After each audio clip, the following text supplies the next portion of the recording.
back to the channel for another video on the tonner build. Exciting episode this one. We are going to swap out the T56 manual out of the VY tonner, and we're going to go Turbo 400. Main reason is we're going to be moving towards doing some drag racing and even roll racing in the old manual. Too much time wasted changing gears. It's a known fact. It's definitely quicker from lower speeds as an auto. So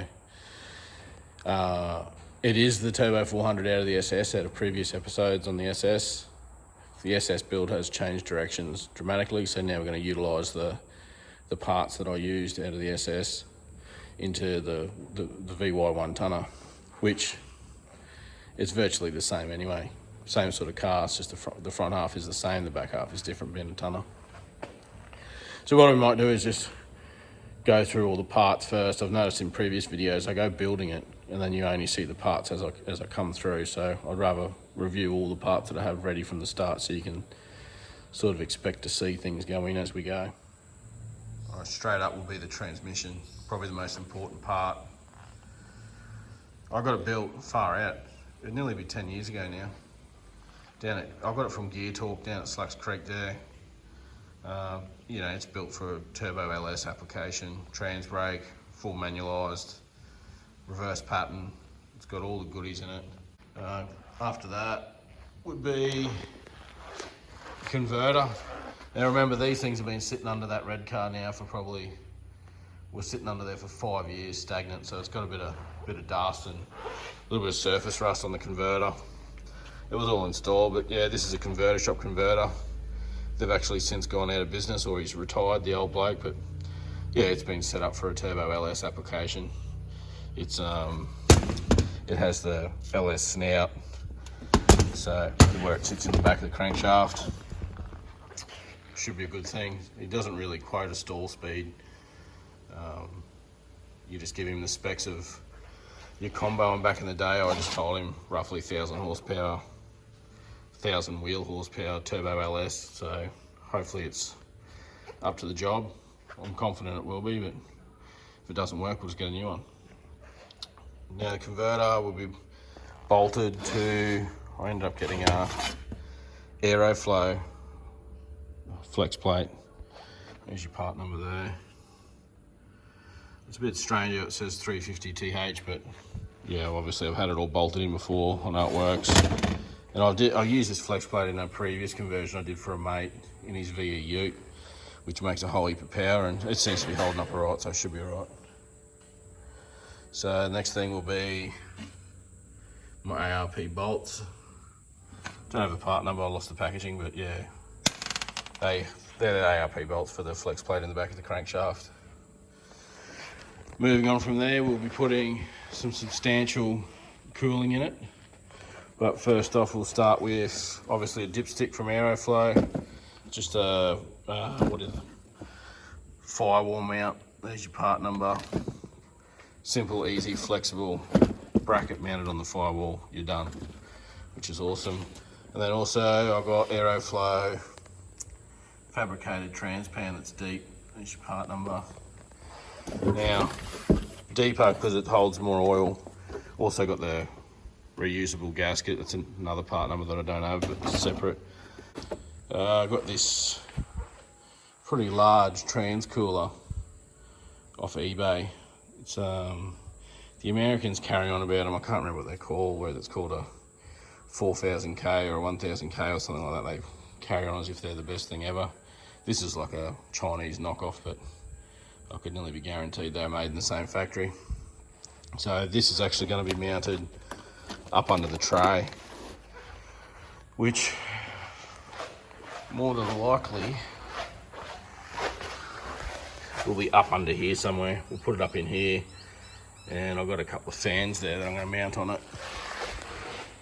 And I've noticed with a lot of the roll racing and drag racing, after you do a big pull, you're sitting stationary anyway, so it'd be good to have fans on your trans cooler to cool the oil down.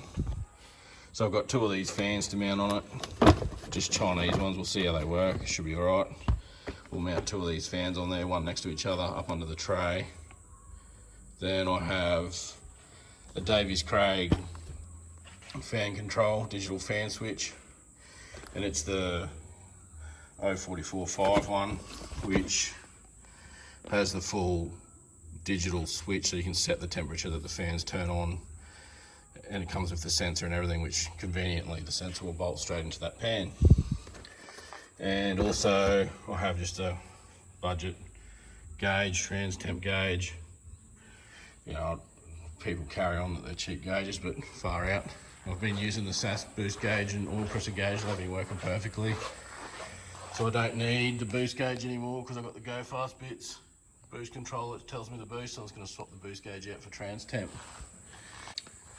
I've also got this cross member for the back of the gearbox from the Rodshop. Now in the SS I made one myself, but the price that the Rodshop are doing this for now, it's not even worth pulling the welder out. I think you can get these for, I think they're under $200, which is crazy when you think about how long you play around with fabricating one up. You can just click and pay online and it turns up to your doorstep. It's a pretty good option, and you know it's going to fit every time. One thing that's missing here is also the shifter, which is still in the SS. We might I might review the shifter more in detail when I pull it out, but it's a B&M Quicksilver. Special part number that I'll look up, that's a nice short one so you don't have to use a drop box, but we'll look at the shifter later.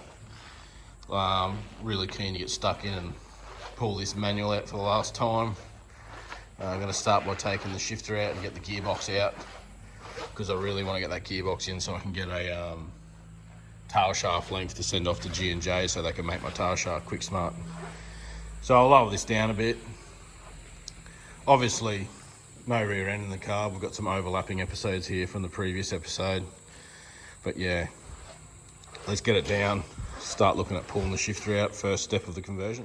Alright, start off with, you want to get in here underneath your ashtray and pull out this little plastic dish. Perfect for keeping your screws in. Once you get that out, that will expose a screw in the back here. Phillips screw, get that out. Once that's out, then you can pull up on the back of this center plastic bit, and there's some clips. You got to give it a bit of a nudge, don't be shy, and then that'll allow you to pivot this and pull it out. Simple stuff. Next thing you want to do is lift up the shifter boot. It unclips and that exposes the white shifter boot. Now we've actually got to get in from underneath, and this plate here around the outside of this white boot has some bolts on the bottom of it that we have to undo. Well, out of the car, firstly I just want to say you get your tail shaft out. Now I've already got it out because I've got the whole arse end out, getting shortened. So the tail shaft's already out, but whatever fixings you've got on the diff, undo them, center bearing bolts here and here, and then obviously it'll slide out the back of the gearbox, which makes for very easy access for these bolts that we're chasing now. Now you can see 2 bolts there. You can just see the corner of the other bolt at the front there, and then that side there, those 4 bolts have to come out for that plate and that white plastic or white rubbery cover to come off. So we'll get them 4 and then let's get back inside the cab. All right, back in the cab. After undoing those bolts at the bottom, I've come up, removed the gear knob and the boot. You just give it a good yank. It's just like an interference fit around this ring. Give it a good solid yank and it'll pop off. And then that will allow you to remove the steel ring. There's the bottom of your studs we just undid. And then also it'll allow you to pull the rubber seal out of there and expose your shifter. Now the thing is with mine, this has got one of them GM Motorsport rip shifters in it, so if yours is stock it will actually look different. But you can pop this seal off, this rubber seal at the top here, pull it off, pull it back and off, and then that exposes the shifter bolts. Now they look to be a combination of 13s and 14s, and then the bottom one I know is an Allen key. If you can get in there, it's an Allen key on this side. Yeah, you can see it there, the bottom one under there. Undo those 2 bolts, and then that will free up the top of the gearbox to come out, no worries at all. All right, back under the tonner. You gotta undo your wiring loom. You gotta plug here for your reverse lights. Then other side, you'll see 2 plugs there. That's your speed, that's your reverse lockout solenoid. Unplug those. After they're unplugged, we want to start moving on to undoing the gearbox from the bell housing. I find this is the easiest way, because to try and get to the top of the bell housing and get those bolts is difficult, and to try and pull it all out as one with the clutch in there is also difficult. So take the gearbox out of the bell housing first, definitely the easiest way. 15mm bolts, there's 8 of them. There's 6 at the bottom are easy, and there's 2 on top, right on top of the gearbox. You just use super long extensions, come in from the back of the box with super long extensions, get them out. I recommend taking 7 of them out and leaving this one in just to hold it until you can get your jack up underneath the gearbox. Just a quick look at the extension bar setup to get those bolts easy. Nice long one, ratchet out here.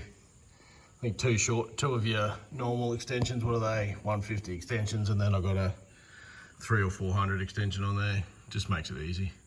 Get the right tools, just makes it super simple.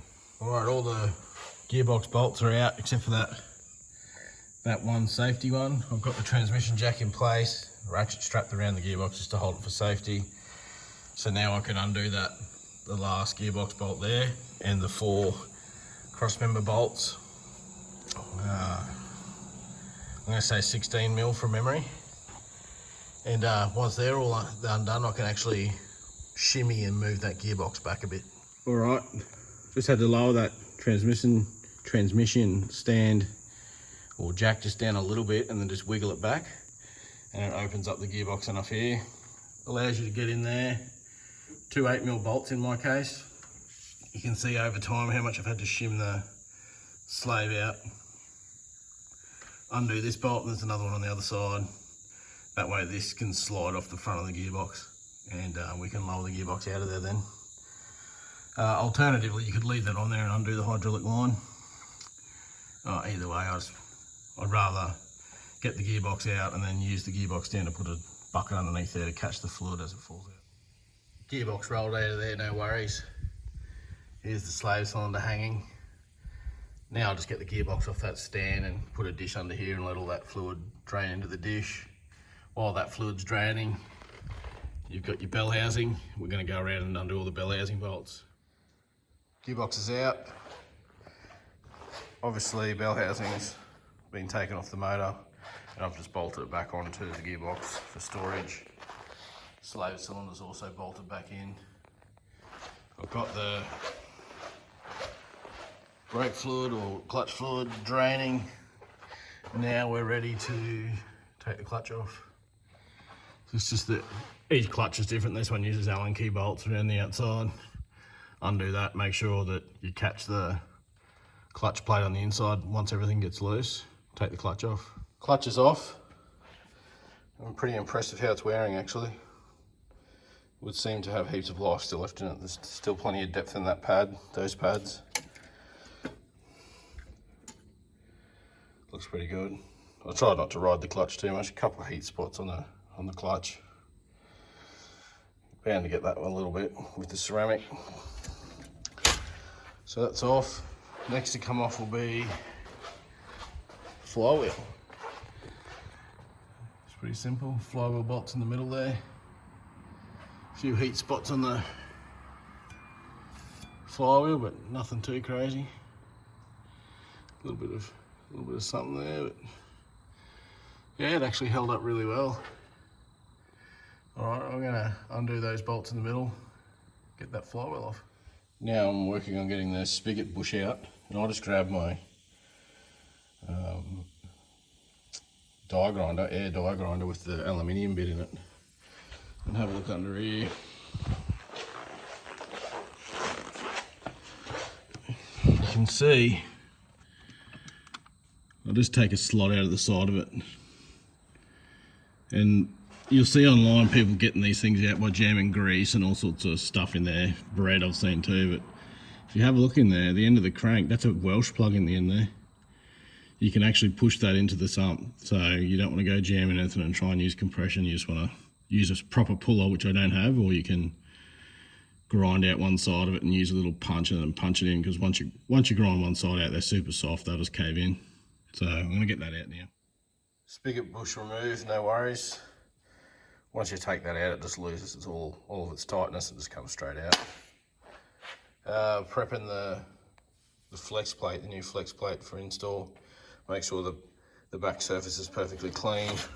I've also cleaned the front surface up, but I will be putting new ARP assembly lubricant under those bolts, and these are the ARP bolts to go up in there. I'll put a little bit of Loctite on them as well. And I've also cleaned up the back of the crankshaft with the I'll put a little wire wheel on there and just made sure there was no crap on this surface, so that flex plate's mounted nice and firmly to the back of that crank. Anything under there will cause vibration, so flex plate's all torqued up. Those ARP bolts ended up being 85 foot-pounds. I did them in 2 passes, 40 then 85. I did put a little bit of penite assembly lube under the heads instead of the ARP fastener paste, but it still does the job fine. Got the Turbo 400 up on the stand, ready to go in now. I've put a little bit of lubricant on that front seal, a little bit of transmission fluid, and I've pre-filled the converter with oil, and obviously given the what would you call that, input sleeve, a bit of lube as well, so nothing catches and causes a leak hopefully. So now I can install this converter and jack this gearbox up, jack this transmission up into place and start trying to get some bell housing bolts in. All right, the 400's up in there. You can see I've got the converter lined up. You can see the nose is going to go in the end of the crank. You can see the dowel pins are lining up with the holes in the bell housing.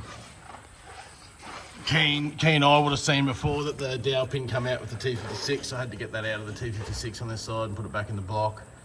That one's lining up, and now we can just push it in, get some bolts in it. All bolted up. Those transmission jacks and a hoist is just a game changer for this. It's so simple. Long extension bar up the top to get the top bell housing bolts. I'm not going to bolt the converter up yet. Normally you would, but I have a feeling this gearbox may need to come back out, so we'll just leave them off just in case. I have installed the Rodshop rear crossmember gearbox mount, and I've had to shim it up 15 mil because my bonnet exit exhaust actually didn't line up before with that mount all the way down. So to get that engine angle back to exactly where it was before with the T56, that has to go up 15 mil. So I'm going to make some shims now for that. Found some 7 mil aluminium. Just made a couple of plates, drilled a couple of holes. That shimmed that box up nicely. Now we're going to work on the oil cooler, which I want to mount under the tray here. Try and utilise the factory brackets.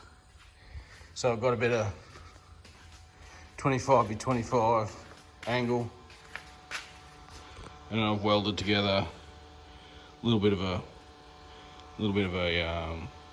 a box, so to speak, to hold this cooler. I'll dummy this up in the car so you can see. There it is, mocked up in there. A couple of 8mm bolts, one either side. Should be more than enough through those factory mounts. Bit of a washer on it. Now we can mount the cooler core and fans. Cooler's mounted. Just some little 5 by 10 bolts down through the angle. Now we'll flip it over and mount the fans. Fans all mounted up there. Little 25mm long 5mm bolts. Pretty simple stuff. Gonna put a bracket on the side here to mount the fan controller and some other fuel pump relays and stuff on the side here. It's got a mount off here. Transmission cooler and fans are mounted. I've also already done the transmission cooler lines to the gearbox. Now I might just quickly insert a video here of putting those lines together. Dash 6 cooler lines. I'm going with the Teflon. You can see the Teflon on the inside. Should last for a fair while. This is actually Dash 6. I'll show you how to do one of the fittings real quick. See, you have the olive. First thing, tape it tight, cut it with an angle grinder. Make sure you put the nut on before you flea this out. Then you can see I flat out the braid, so now I can push the olive on cone side towards the hose like that and bottom it out. You can see the olive's been pushed in all the way until the Teflon lining is hard up against the inside of the olive. You can see I've got a little hair in there I'm going to have to get rid of. I'll clean that off. A bit of oil on the end of the fitting because that's about to push into there. Pushed all the way on. Now you can bring the nut up over the end of the braid and screw it on up tight. 19mm and a shifter. Tighten it the whole way. Nice and tight, ready to go. Alright, now you know how those lines go together. You can see I've used 90s on the ends of the cooler there. Dash 6 run down, a couple of double zip ties, spacers, and then I just bent up a bit of sheet aluminium on the 45, jammed them up in the corner, clearanced all the plastic here, pop rivet them in, and then obviously a series of holes and the zip ties loop over the top and hold them firmly in place, just gets them up out of the way. They have the tail shaft that's going to come through here. So yeah, got one there, another slightly different shape one there, but the same deal. Then up here in the hoop, I ended up clearancing the hoop because I wanted this part of the chassis hoop, I should say. I didn't want it underneath, I wanted a bit of clearance, so drilled that out nicely both sides, and then yeah, there's a zip tie through there that holds it down firmly inside there. And then as they come to the gearbox, I made up another little bracket. There, get in there, a little bit of angle. Same thing, a few holes with some zip ties just to hold it on the back of the gearbox. And then yeah, then they come down the side here, and another couple of Dash 6 90s into the transmission. So all clearancing, nothing's really going to move. So it should be pretty good. The reason why I went up there is on the tunnel like this. Normally you'd run them where your fuel lines run, but on the bottom of the tunnel when you get to the floor here, like that's the lowest point, and you can see that I've already bottomed out on there a couple of times, so there's not really enough room down there to run them. You know, I could have gone down around through here, but once again it's pretty low. I thought, you know, at the top looked to be the best option.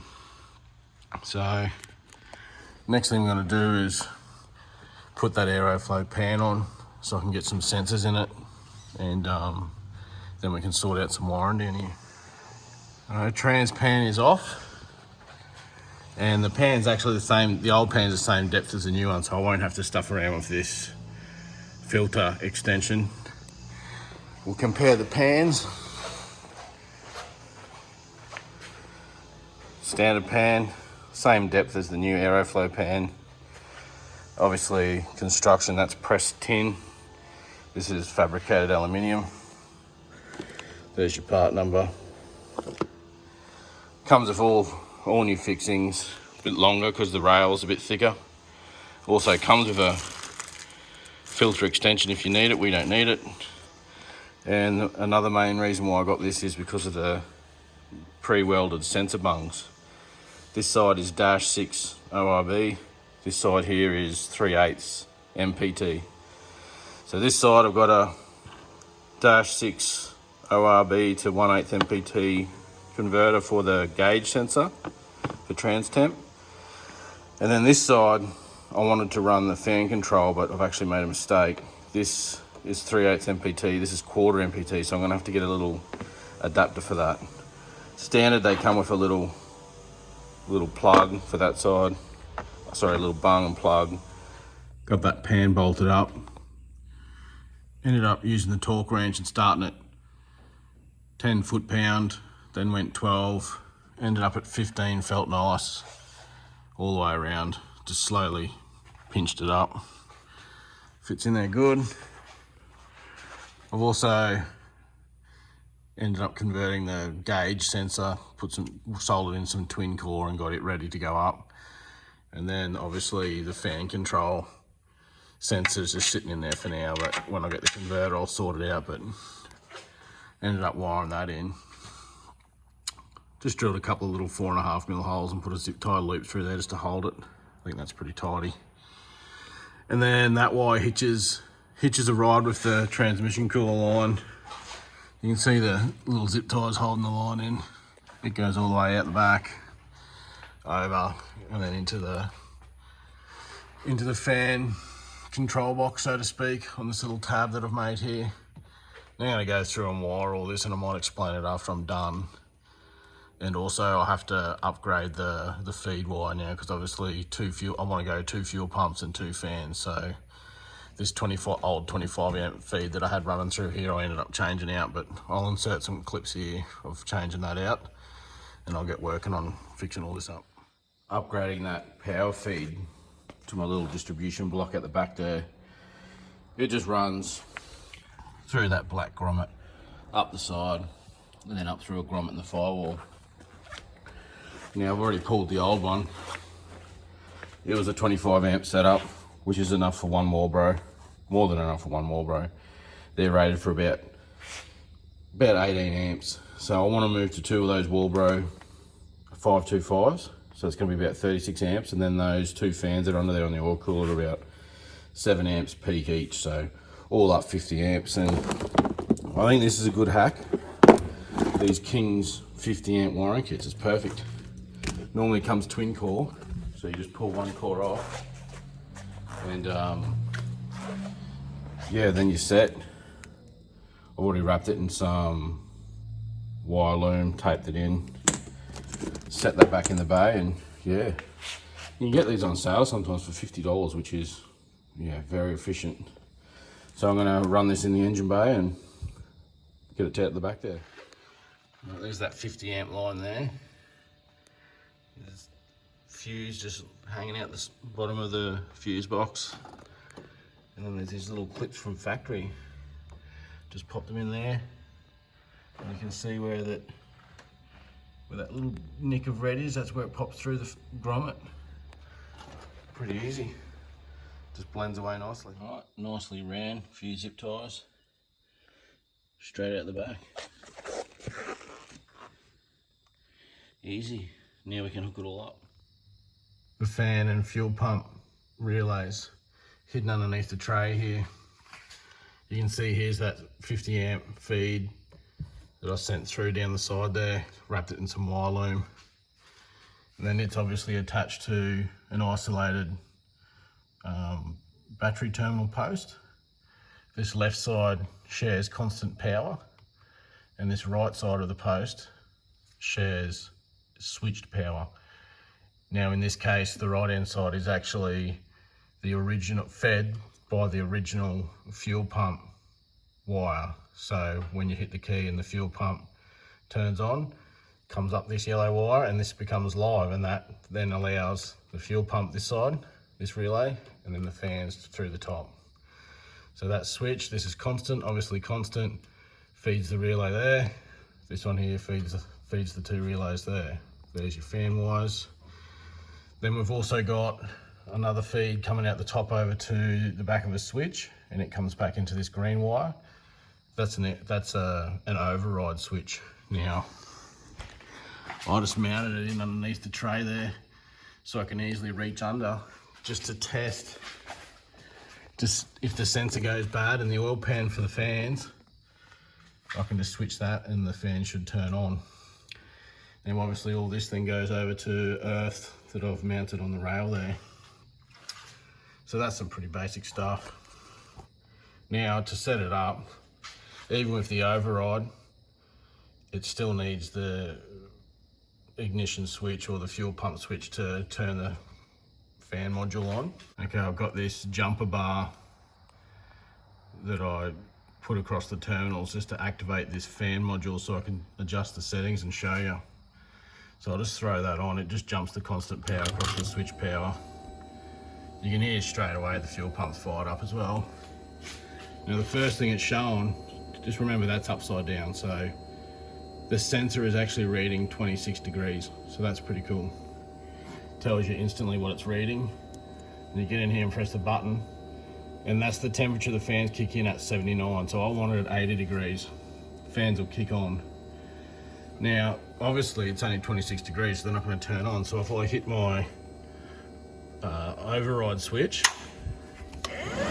one fan will start up. Let's put down some nice air. Then 10 seconds after, it staggers the start in the second fan. So that's pulling out some really good air. And that's so it doesn't load up the system too much. So that's pretty cool. And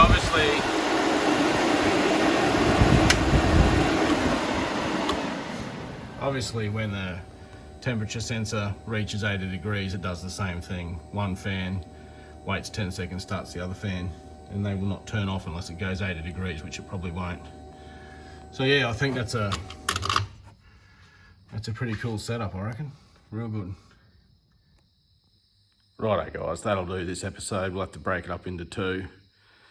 It's probably getting on a bit now. It's probably over 30 minutes. In the next episode, we're gonna change the brake pedal, obviously from the manual setup with the third pedal down to an automatic pedal, put a B&M shifter in it, then we have to sort out the wiring for the reverse lights, the speed sensor and the neutral safety, and then also we have to install the tail shaft when it finally gets here, and I'll modify the tune in HP tuners and drive it. And I'll prime all the oil. There's still a fair bit to go, so hopefully you stick around, come back for the next one where we finish it off. Hopefully this episode was good information for you. Hopefully it fires you up to want to get out and work on your cars yourself, because that's the whole point of this. And yeah, if you liked it, make sure you subscribe and hit the thumbs up and comment. You know how it is. And yeah, we'll see you in the next one.